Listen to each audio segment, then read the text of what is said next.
and welcome to the Power of Healing Your Energy show.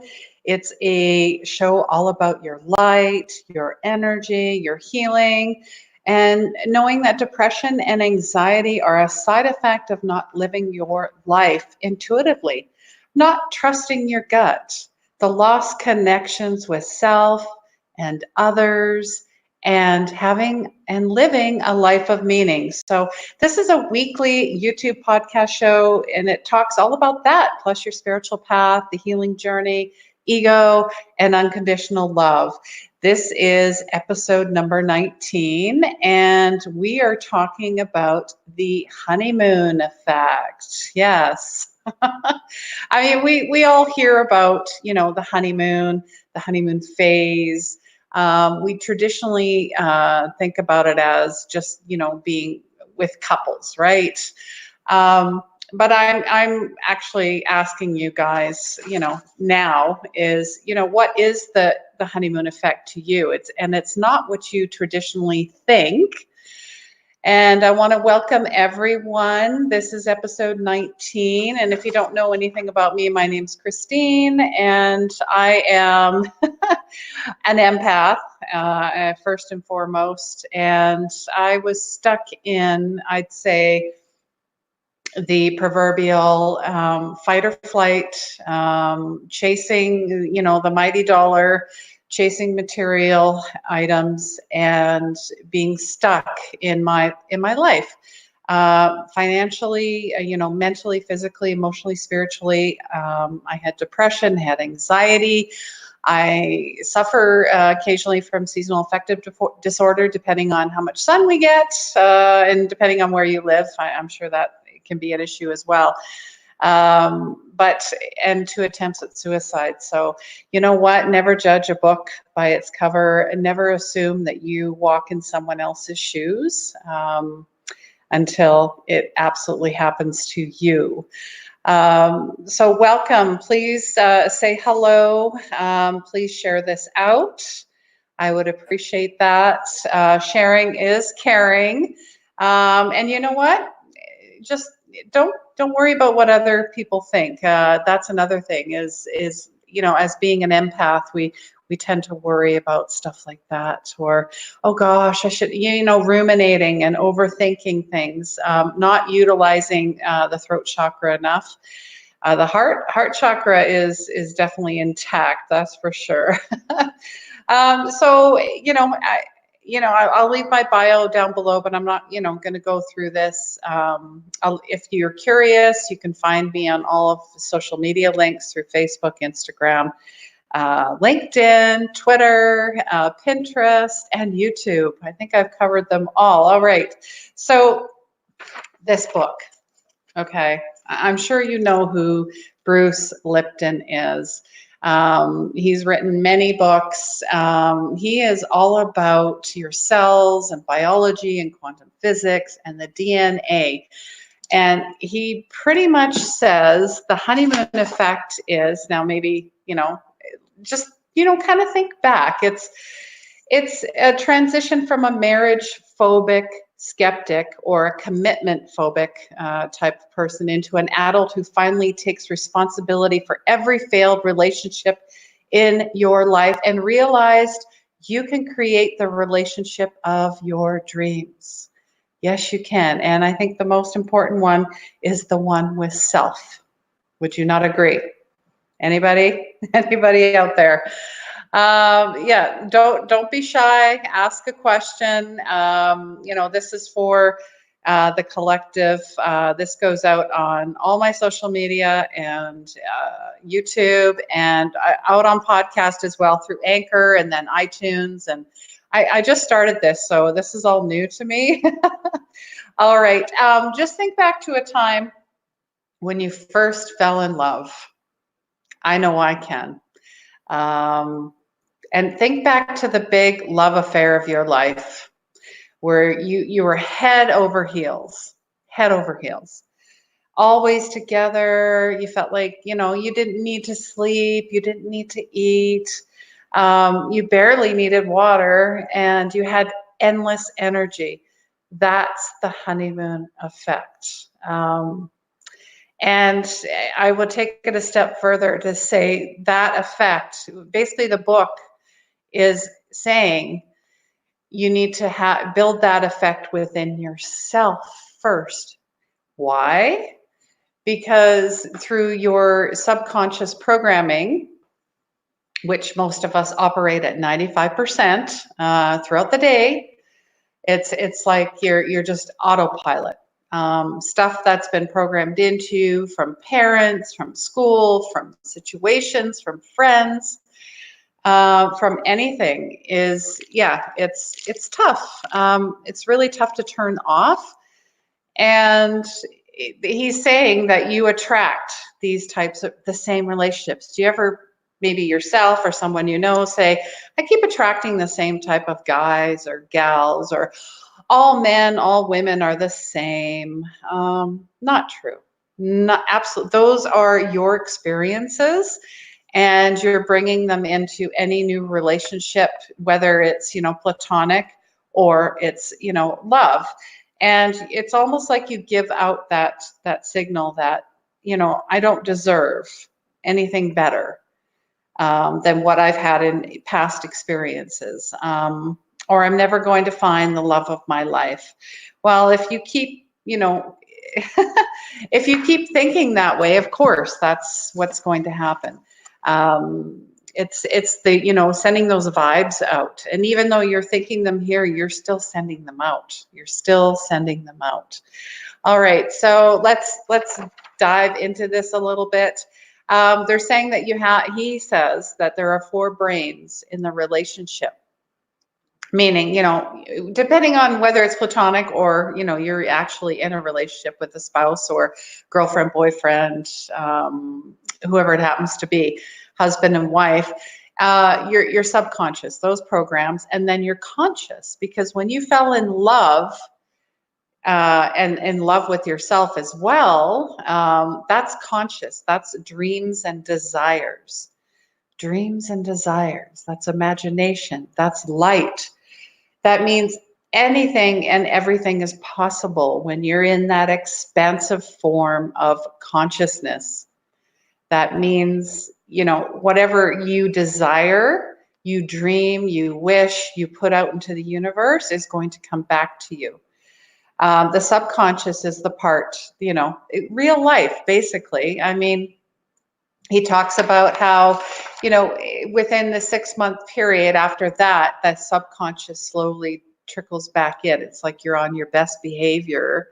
And I'd say that in a job as well. You're on your best behavior. And then after a while, your old programs kind of sneak in a little bit as well. And, as humans, we are driven to form bonds and connection. But it's all about balance, the yin and the yang. I'm sure you've heard that as well.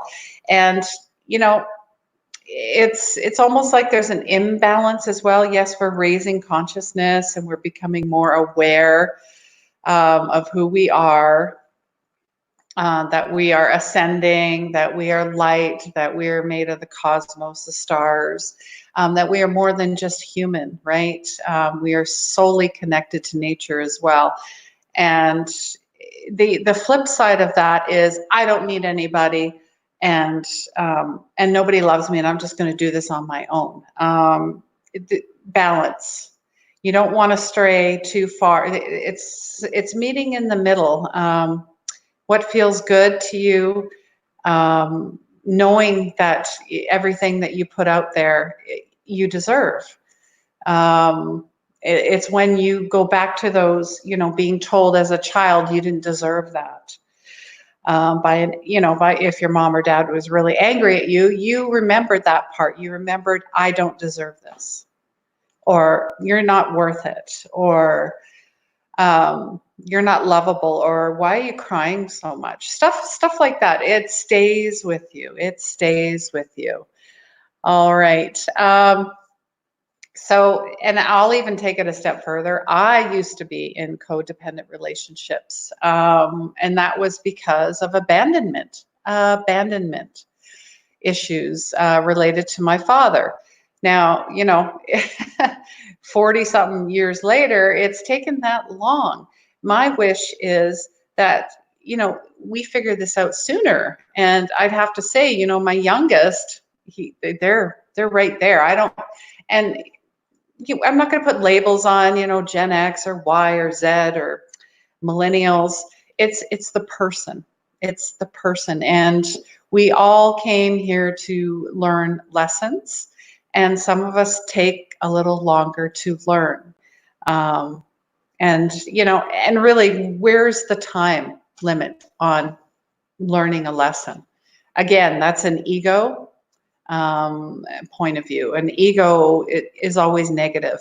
Your intuition, and that is part of your consciousness, is loving, it's positive, it's random, it's childlike. So, you know, going back to your childhood, and, you know, love also causes the brain to secrete neurochemicals. Now, I'm not, I mean, I did my own reading here, so my own research. And I'm also thinking of starting a book club as well, like every month. Just, you know, you give me your input, what you're reading, what's really lighting you up, what's really helped you, and we'll pick a book of the month, and we'll discuss that on the side as well. So let me know and comment below, even if it's on the replay, if that's something you'd like to participate in. So yeah, neurochemicals, dopamine, pleasure and cravings. You know, we're talking here, right? Oxytocin, that's your cuddle hormone, right? That makes you feel so good. And growth hormones.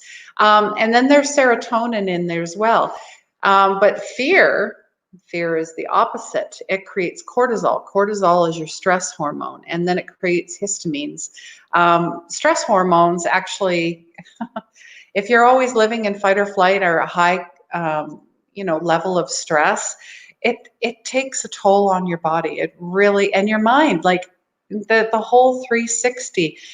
That's why you know, meditation, exercise, diet, connections, it's all tied together. And I know people are, some people aren't ready for that yet. I get it.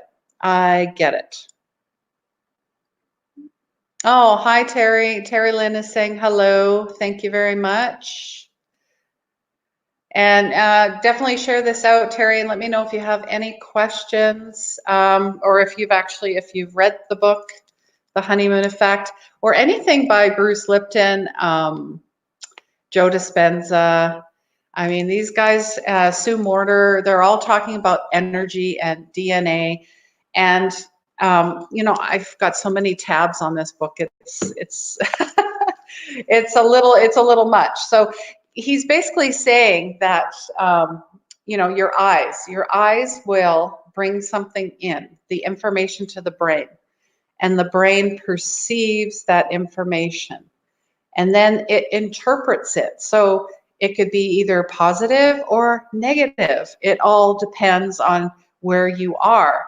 So then it's going to transition to your cells. So don't tell me that when you're stressed out, or when you're in grief or trauma, or if you're living in constant stress or anger, whatever it happens to be, it does not affect your body. Oh, yes, it does. And he is actually taking it a step further, saying that we have created superbugs, meaning, and I know it's been in the news a little bit as well, that our whole stress, our whole fight or flight, why is cardiovascular, why is Alzheimer's, and why is diabetes such an epidemic? Because this piece is off, and your energy has everything to do with your cells and your DNA and the chemicals, everything that's running through your body. Oh, okay. Terry Lynn says she hasn't read any yet. Honestly, I just go to the library. I love the library. I get stuff on audio, so then I can listen in my car. I listen to a lot of books in my car as well, or podcasts. I don't listen to the radio. It doesn't really resonate with me. I'd rather listen to healing frequencies, or, you know, the music from the 60s and the 70s, where the frequencies, the tones in music were way different than they are now, if that makes sense. So, and then, like I said, 4 brains in the relationship. You've got the subconscious and the conscious. So when you're in love, you're all in that consciousness, you're all in your dreams and desires, you're all on, I dare say, your best behavior. And then let's say, I think there's an excerpt in this book about, how relationships tend to go after 6 months.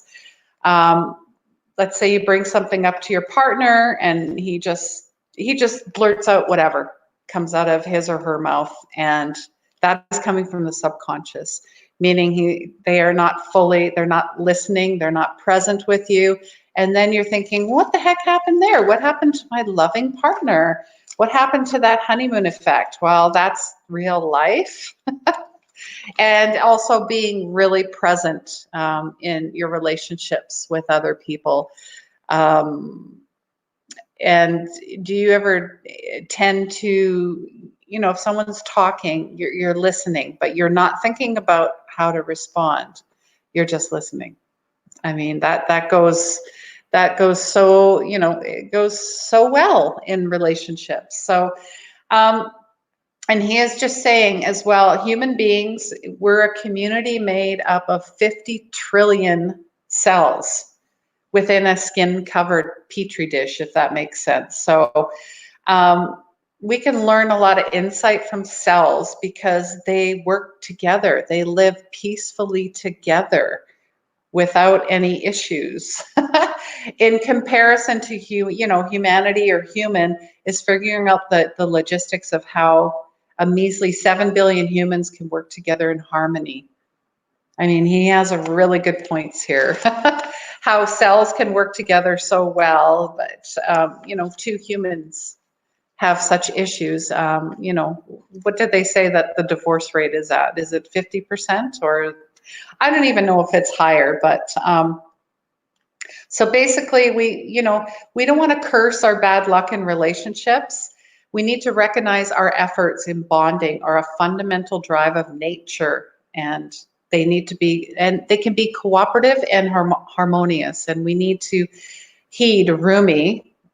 She says, yesterday I was clever, so I wanted to change the world. Today I am wise, so I'm changing myself.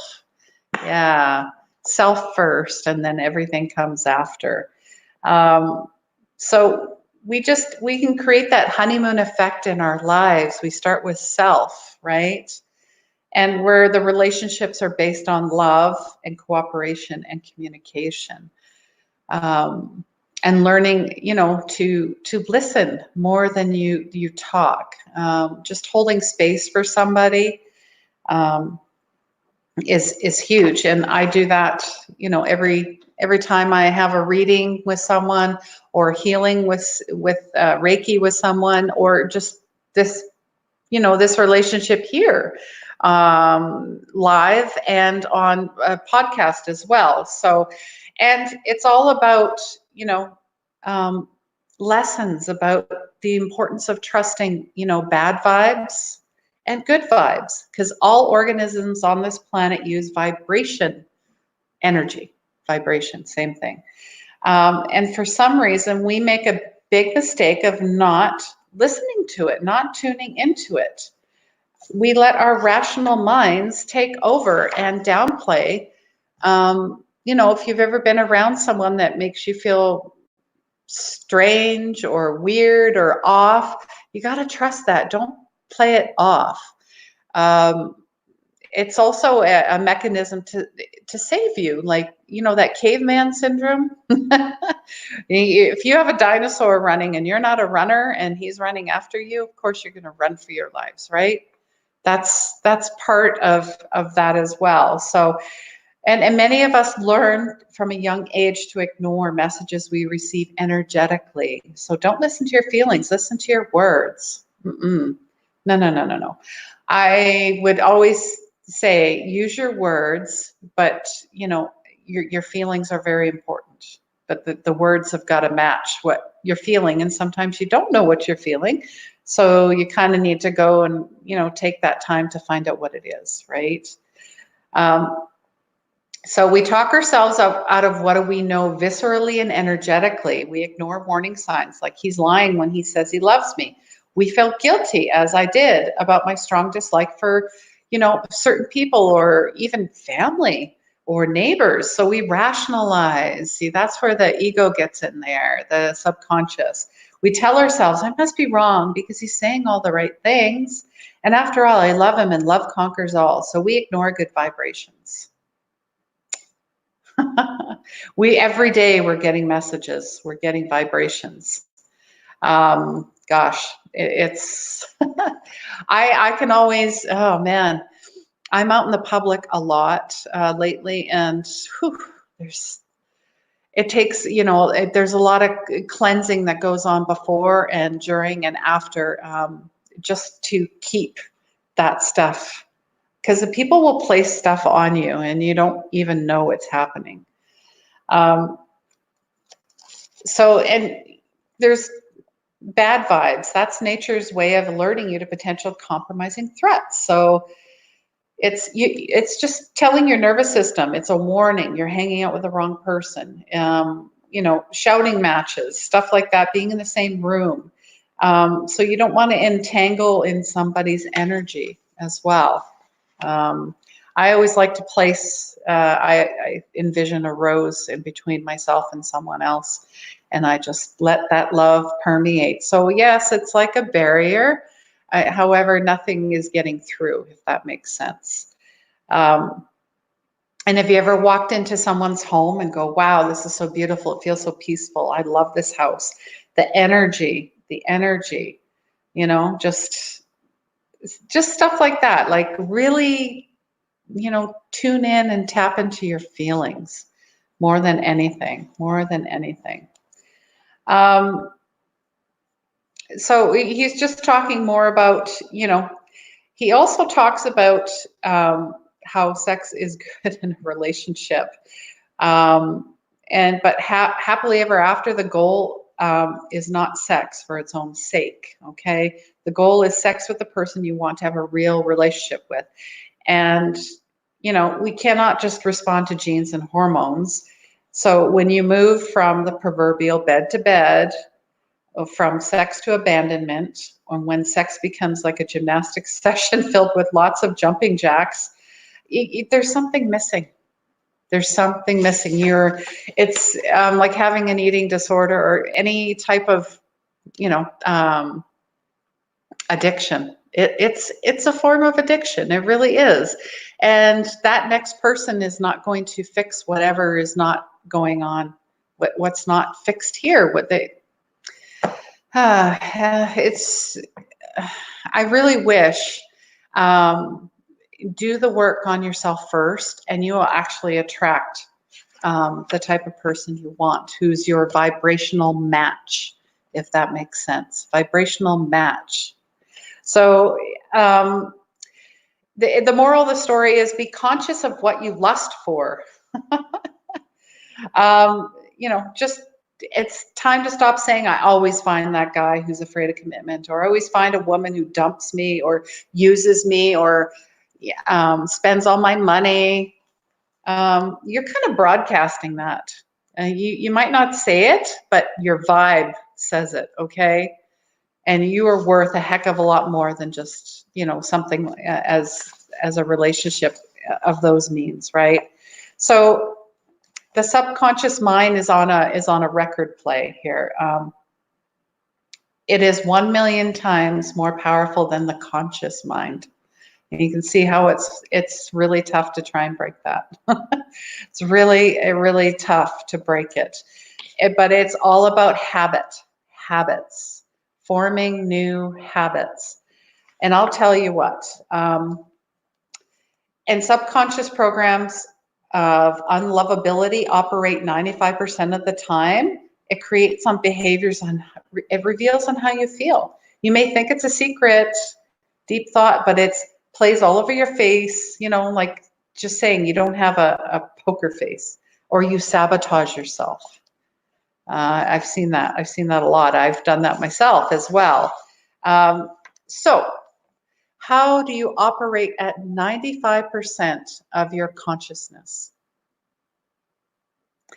Be conscious of what you ask for. You've got to reprogram the subconscious mind. You really need to take a step back and ask, what is it that I really want? And take it a step further and write it down. I have,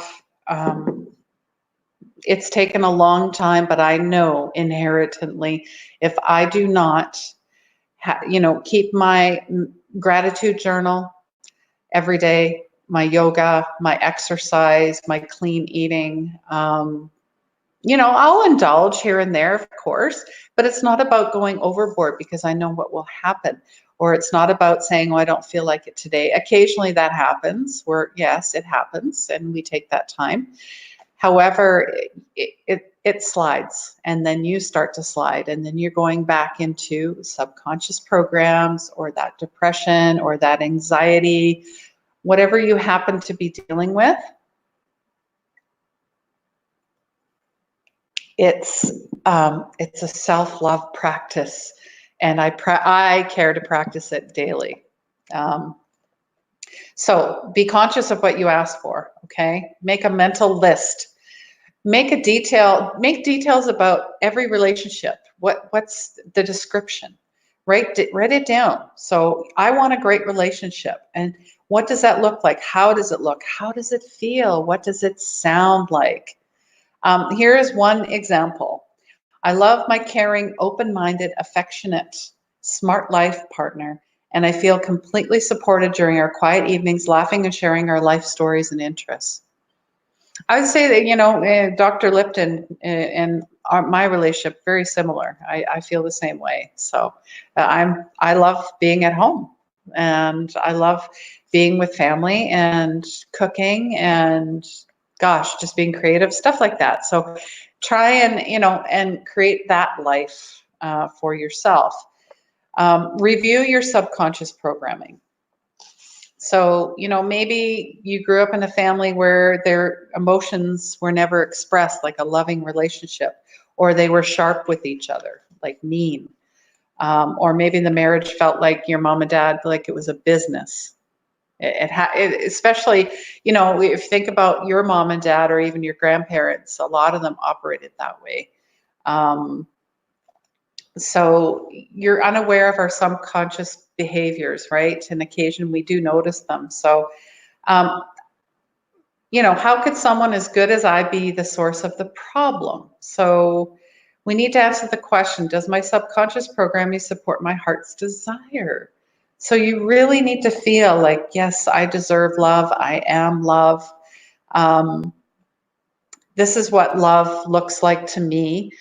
And then there's financial blocks as well that happen quite a bit. So if in your home you experience like money meant tension, worry, or sorrow, and there was never enough, that's how you're going to operate as well.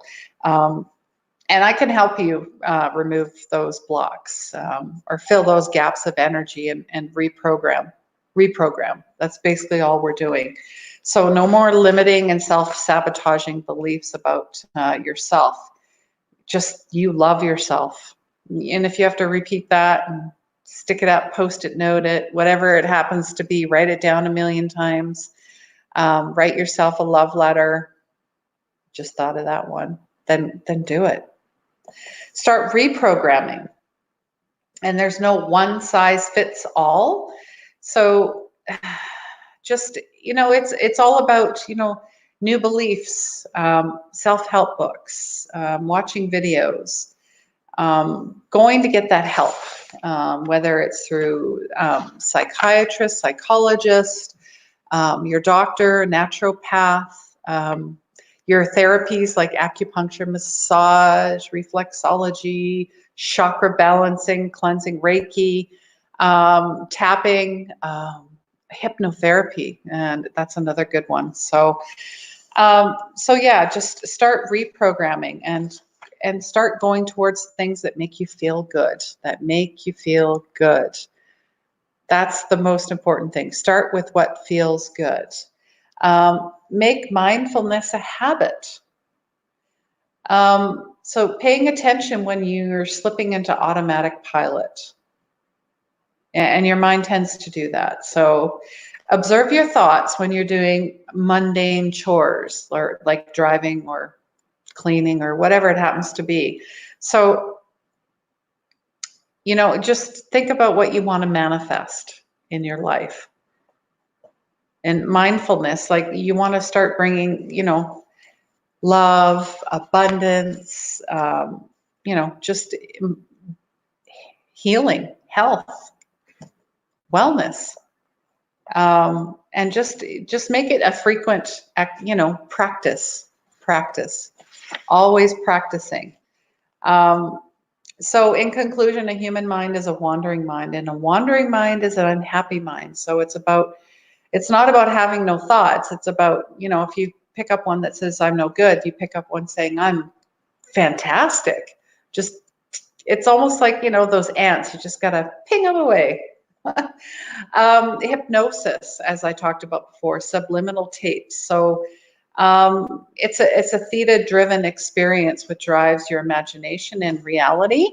And children under the age of 7 are in the theta. You might want to Google that or look into that a little bit more. So it's your brain activity. It's that state of consciousness. And you can do that by, again, healing frequencies, meditation, going to see a hypnotherapist and getting those programs installed, finding messages, poetry, words, start pasting them all over the place, record them on your phone and listen to them before you go to bed. I mean, these are all ideas that you can work on.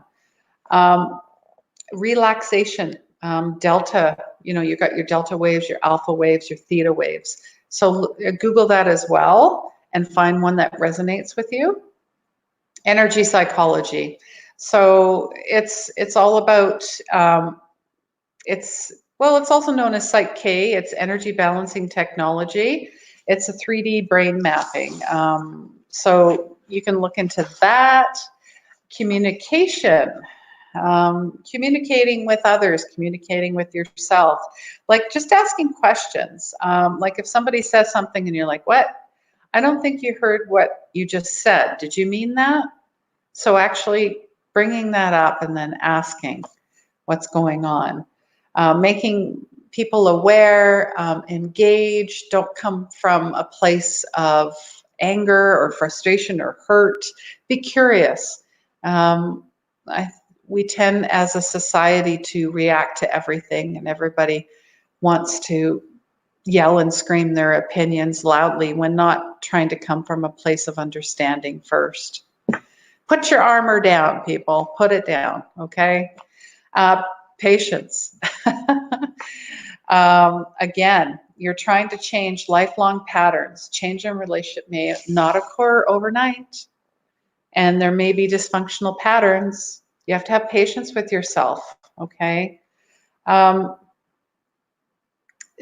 it's just about, here's an example. The boy gets into a dispute with a girl who doesn't want to talk about it. The girl, on the other hand, wants to dissect it. Yes, I'd have to say I'm good at that. That could be a recipe for disaster. She keeps talking and he keeps digging a deeper hole by being silent. When you finally come out of that hole, he's saying he owned the non-communication habit, was delaying resolution of the issue, and realized that she was trying to repair the potholes that were showing up in their lives. So it's all about him saying, okay, I need time. I need to calm myself, a cool place. He needs to think and just to disconnect. He's still listening, even though he's not ready to engage. He asks her to be patient.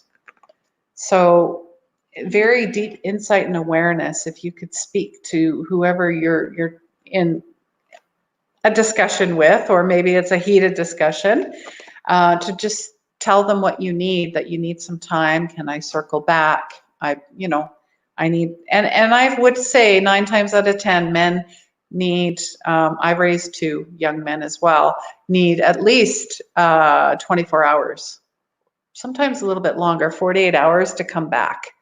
It takes time for them to digest it, if that makes sense, interpret it, and just try to figure it out, I guess is the word. And then it's practice as well. Practice new habits. A habit is a behavior you practice until it sticks, all right?